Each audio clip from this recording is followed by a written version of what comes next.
অফিসে চলতে থাকা এইসব কথা শুনে আদ্রিতার আরো রাগ হলো। আদ্রিতা ক্যাবিনে যাওয়ার পরে রাগকে নিয়ন্ত্রণ করা ওর পক্ষে আরো কঠিন হয়ে গেল।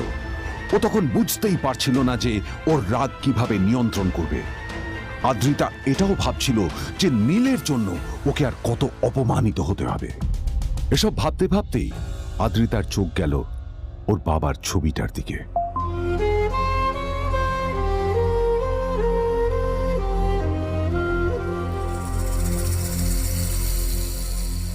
আমি তো তোমার সবচেয়ে প্রিয় মেয়ে ছিলাম বাবা। হোটেল প্রাইম স্টার ছিল শহরের সবচেয়ে দামি হোটেল। ওখানে শহরের সব বড় লোকেরা যাতায়াত করত।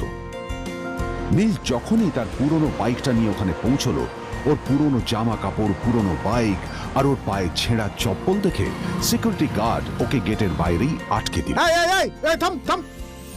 কোথায় যাচ্ছিস শালা ভিখিরি? না না দাদা, আপনি আমাকে ভুল বুঝছেন। আসলে মিথ্যে কথা বলার আগে নিজের চেহারাটা তো দেখতিস।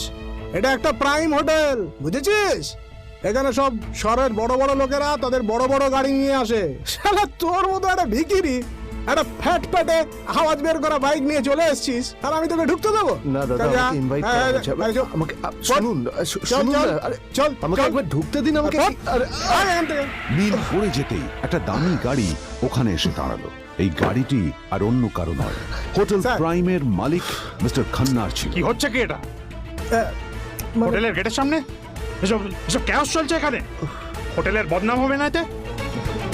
স্যার দেখুন না, এই যে ভিখিরিটা হোটেলে ঢুকতে যাচ্ছে, আমি বারণ করছি, শুনছে না স্যার? Shut up! আপনি কি করতে আছেন? কে কি হচ্ছে দেখি দেখি কে?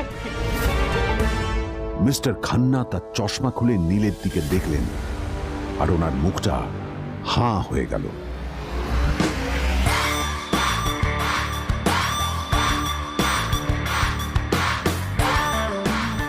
নীল স্যার, আপনি?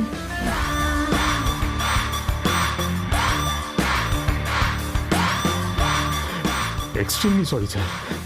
স্যার স্যার, আপনি একটা ইনফর্ম করেননি কেন আমাকে? আপনি আসবেন জানলে তো আমি নিজে রিসিভ করতে আসতাম আপনাকে। ছি ছি ছি ছি ছি ছি। ঠিক আছে, আপনি ব্যস্ত হবেন না প্লিজ। জানোইনি কে? নিজের বসকে এভাবে একজন ভিখারিকে হাতে পায়ে ধরতে দেখে গার্ডটিও অবাক হয়ে গেল। আরে sir, sorry sir, extremely sorry. আপনি আমার সঙ্গে আসুন। সরি স্যার, সরি, ভুল হয়ে গেছে স্যার।